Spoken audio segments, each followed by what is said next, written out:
This is Orson Welles, speaking from London.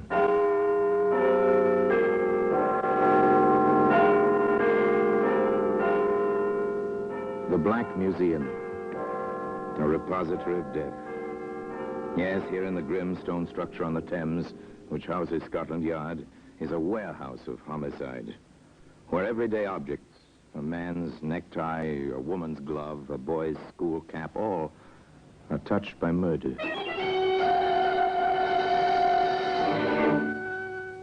Now here's a champagne glass. That's a familiar object, long stem, delicate curve, shining crystal. This fragile object belongs to New Year's Eve, to weddings and anniversaries. Funny about things like this, Sergeant? Funny, sir? I'd say that one was loaded. I meant funny in a philosophical sense, Sergeant. Funny how human beings can take an article meant for happiness and use it for tragedy. Well, anyway, that champagne glass can be found today in the Black Museum.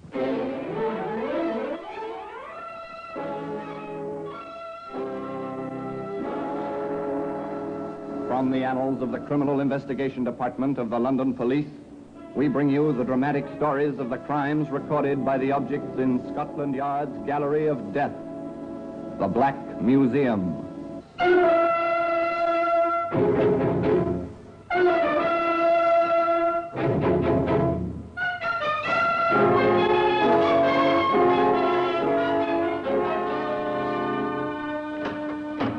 Well, here we are in the Black Museum.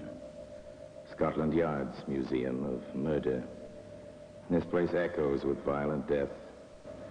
Voices are hollow here, whether the hollowness is caused by the high-vaulted ceilings or by the reaction of the human mind to the atmosphere of this room. The effect is the same. Everybody who comes here learns a sense of fear. It's natural, because here lies death. Death, cruel, unnecessary, vengeful, or greedy. Still the kind of death brought by one man or one woman on another.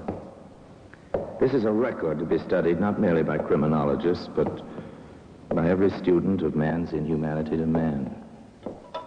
Here's an iron skillet. It's heavy in your hand, the kind of kitchen utensil your grandmother used. Well balanced, quite suitable for frying eggs or veal chops, or for bashing a skull, perhaps. There's little doubt as to the use which brought this particular skillet here. Yes? And here's the champagne glass. It's well designed, graceful.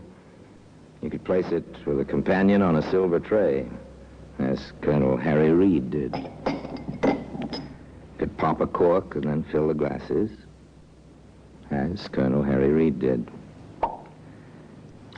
And you might say, as the dapper colonel did, To you, my dear Elizabeth, to your return and your complete recovery.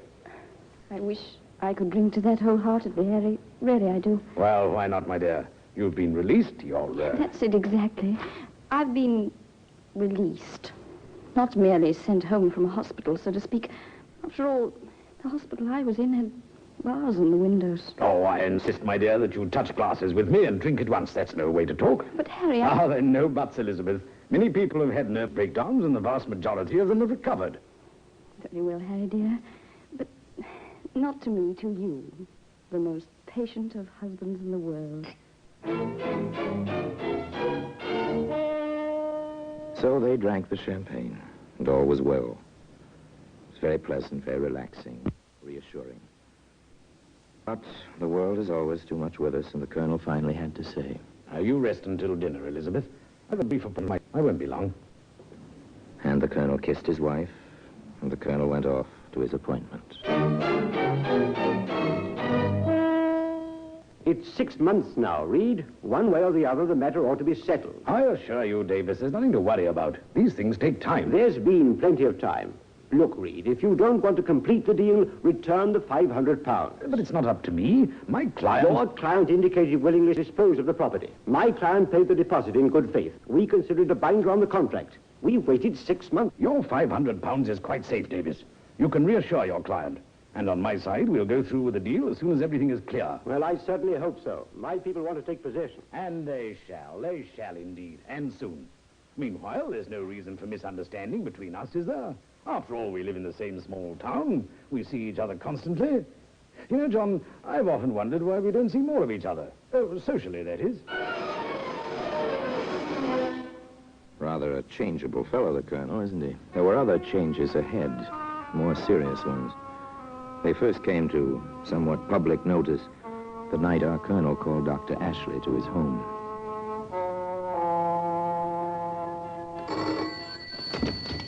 Ah, Dr. Ashley. Good of you to come so quickly. You made it sound rather urgent, Colonel. Is it really serious? Yes, I'm afraid, Doctor. Really afraid. It's my wife. Has she broken down again? No. She complains of terrible pain in her abdomen. I'd better see her at once. Yeah, this way, please. If you can, Doctor. Yes? She seems to me to be as much frightened as she is in pain. Oh? What exactly do you mean by that? Frightened that, that her pain is in her imagination. I see. Oh, very well. I'll bear that in mind, Colonel.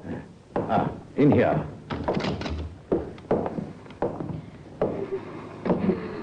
If you'll wait outside, Colonel, please. Oh, must I, Doctor? I prefer it. Very well. Now then, Mrs. Reed. Can you hear me, Mrs. Reed? The good colonel waited outside the door. Up and down, back and forth, he paced, almost as if he were once again on guard duty.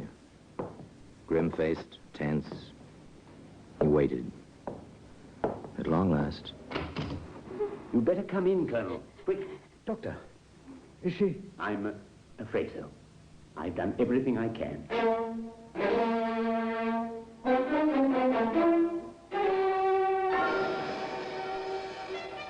A few moments later, Elizabeth Reed was at rest, at last. Tears streamed down the colonel's cheeks, but he was silent. There seemed nothing to say. The doctor led him away and told him gently, It was acute gastritis and her heart. You'll want the minister, I assume, and the mortician. I'll send the certificate over. Natural causes.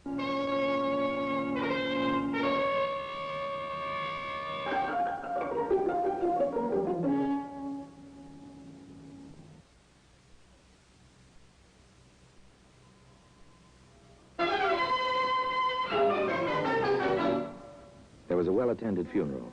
The flowers were piled high in tribute to the colonel's position in the town as well as to the memory of his wife. And then the colonel resumed his life, somewhat more lonely but still active, bearing himself in military fashion as he went about his small real estate business, and time drifted by. 1 month, 2, and then one day on the main street. Good morning, Colonel. Ah, Davis, good to see you. I've hesitated discussing this, your recent bereavement and so on, but don't you think we need to close our deal, Reed? Oh, yes, yes, of course. Well, that is, I'm rather by myself these days. Would you care to join me for tea or a bit something stronger one afternoon? You say when, Reed. I'll be glad to. Excellent. Then, shall we say tomorrow, 5-ish? Why not? Your place or mine? Oh, mine, of course. Delighted to have you. Have a scone, old man. Really excellent. My housekeeper has quite the touch. Thank you, I will. Almost as if we were a pair of elderly ladies. Tea and scone. Two gentlemen, somewhat past middle age, enjoying tea and scones and making ready to discuss business. In fact, they did discuss business, a £500 deposit and the pending deal. And John Davis went home quite satisfied. John Davis went home and a little later called Dr. Ashley.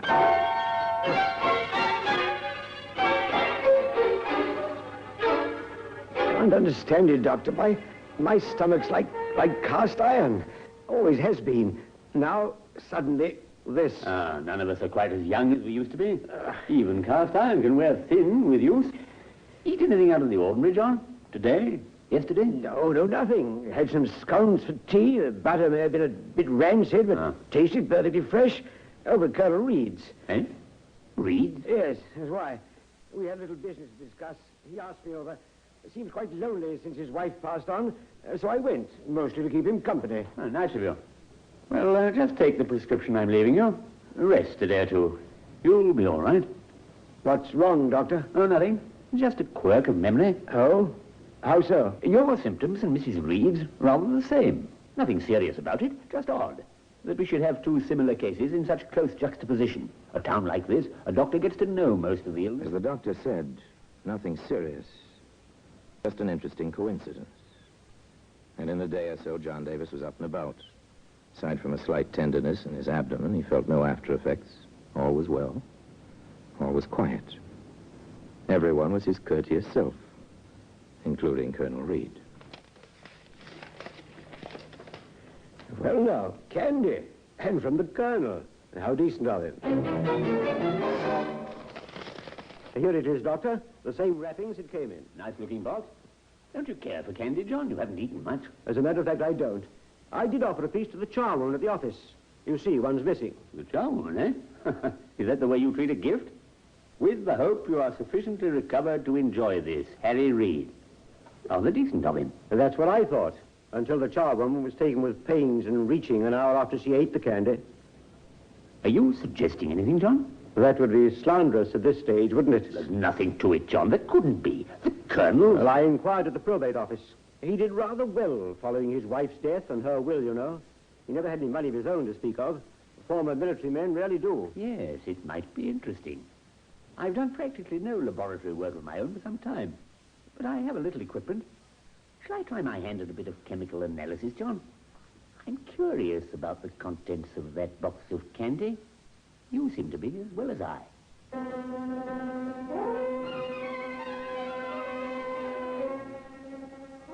The doctor was methodical, to say the least. He took his time setting up his equipment, preparing reagents, making ready for his private little tests.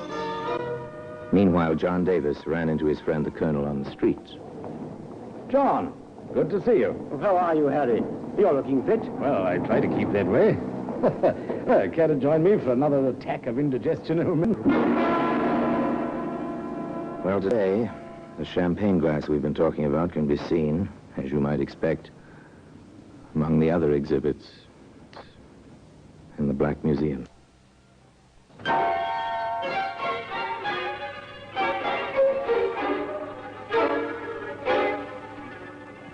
The Colonel and John Davis parted quite amicably on the street. Davis watched the smart military walk the ramrod straight back as the Colonel paraded into his office under his head.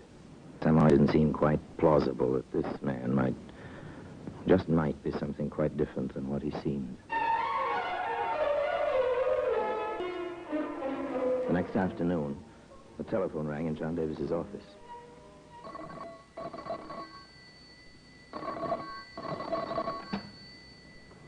Yes? Oh, that you, John? This is Harry here. Harry? Oh, yes, of course. How are you? Ah, very well. And you? Quite well. No more stomachache? No trace. Well, then how about this evening? Oh, sorry, old man, I can't this evening. But perhaps in a day or so. Oh, too bad. Oh, I'll be speaking to you. Goodbye. Bye.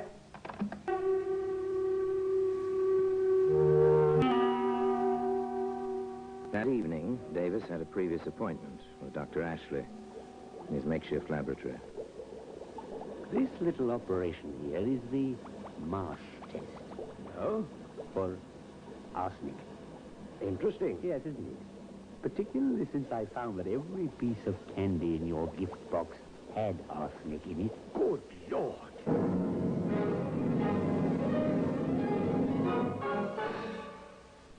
Arsenic, you see, is a cumulative poison. A person may have a tolerance for quite a large amount of it. But it usually fails to pass through the human system. It accumulates, and bit by bit, the fatal dose is built up until one day the victim dies. Dr. Ashley explained all this to John Davis. Finally, John grasped the significance of the facts. Each piece of candy would never bother the ordinary stomach, or the cast iron type, such as you boasted you have.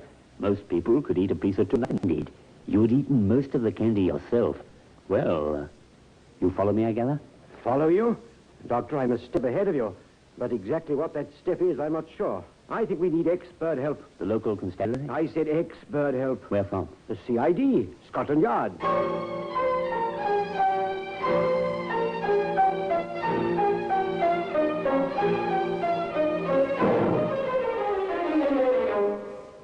It was a clear, cogent letter reciting the situation as Dr. Ashley and John Davis knew it.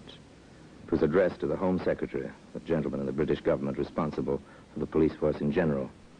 In due course, the letter reached the desk of Inspector Charles in Scotland Yard. Following the set routine, Inspector Charles showed the communication to his immediate assistant, Detective Sergeant Hatch.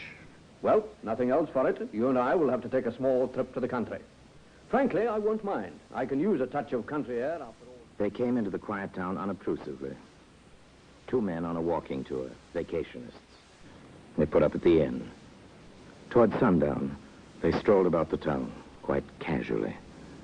They turned in at the gate with its little sign announcing that Dr. Ashley had his dispensary there.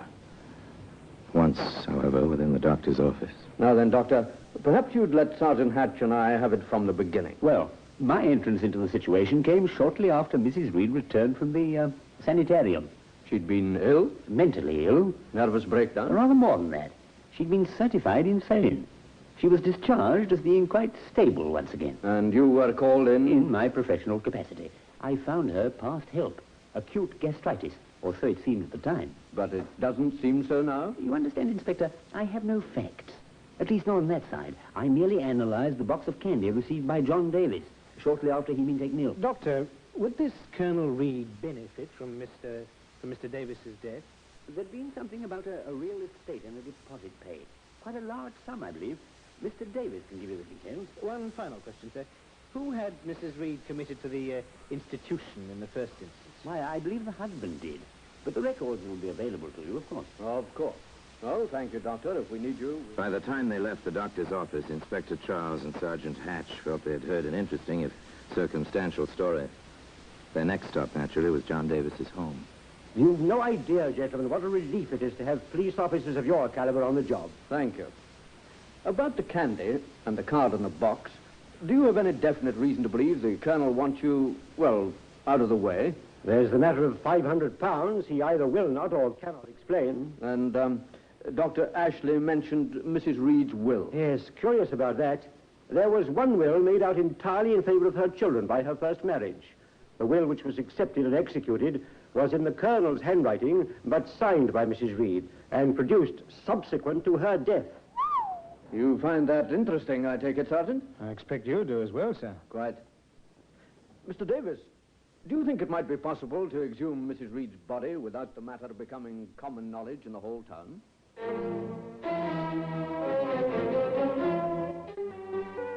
The men from Scotland Yard accomplished the almost impossible. Armed with the proper papers, plus tools and dark lanterns, they supervised the removal of the body at night, with no one the wiser except the necessary officials.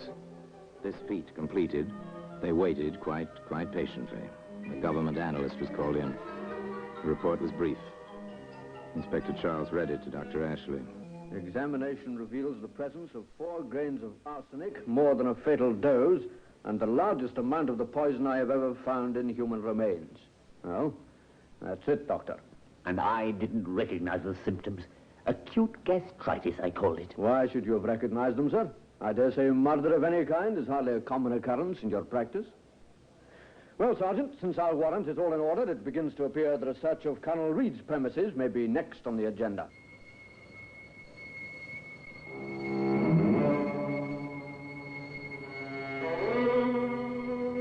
Now the pretense of the walking tour was completely discarded. It was Saturday, and the sleepy little village was just about bestirring itself. The inspector and the sergeant walked a short distance from the inn to Colonel Reed's place of business, almost directly opposite Davis's office. The sergeant tried the door. Not locked, sir. A locked door in these parts would arouse more suspicion than not. Let's go in, shall we?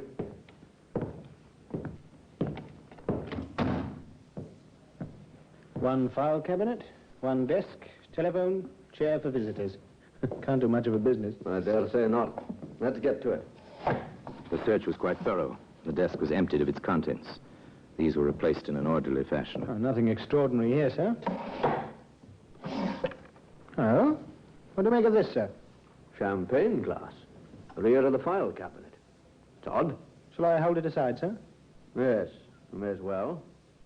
Interesting, the trace of sediment. Apparently it was never washed. Not that it was used the last time. Anything else in there, Sergeant? Oh, what's going on in here? Colonel Reed? Yes. More to the point for you to identify yourselves and your business here, if any. Inspector Charles, CID. My identity card. This is Sergeant Hatch. I see. I assume you have a warrant for this search? We do. Right here, Colonel.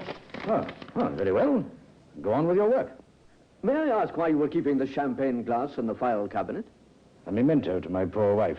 We drank from it. That is, she did about a week before she passed away.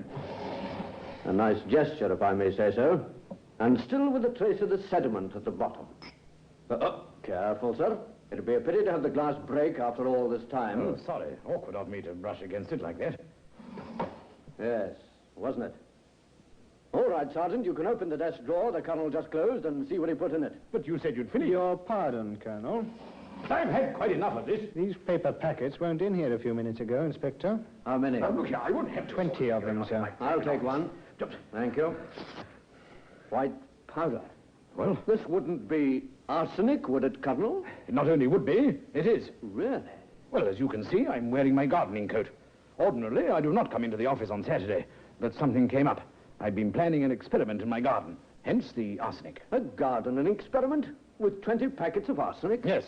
My lawn is plagued with dandelions, roughly 24 of them. I plan to drill a small hole at the root of each weed, pour in the arsenic in each of those packets, and kill each dandelion individually, rather than take the chance of ruining the whole lawn. Sorry, Colonel, it's a good story, but rather far-fetched. Particularly since you tried to rid yourself of the packets before we searched your person. And particularly since the charge pending is willful murder of your wife by arsenical poisoning. But this is ridiculous. Someone is... Sergeant! Keep that champagne glass safe before Colonel Reed succeeds in smashing it. Yes, sir. Colonel Reed, you are under arrest.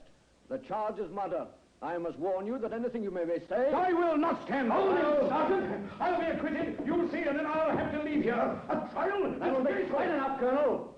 You've made several mistakes, not the least of which was your attempt on John Davis, and your preservation of this glass. A sentimental gesture, but rather silly. My bet is the sediment in it will turn out to be arsenic. You must have been very sure of yourself, Colonel, to leave this glass unwashed. Very sure of yourself indeed. Bring him along, Sergeant. I think he'll come quietly now. And today, that champagne glass can be seen in the Black Museum. Orson Welles will be back with you in just a moment. There was no doubt about one facet of Colonel Reed's character. He was a man of great pride.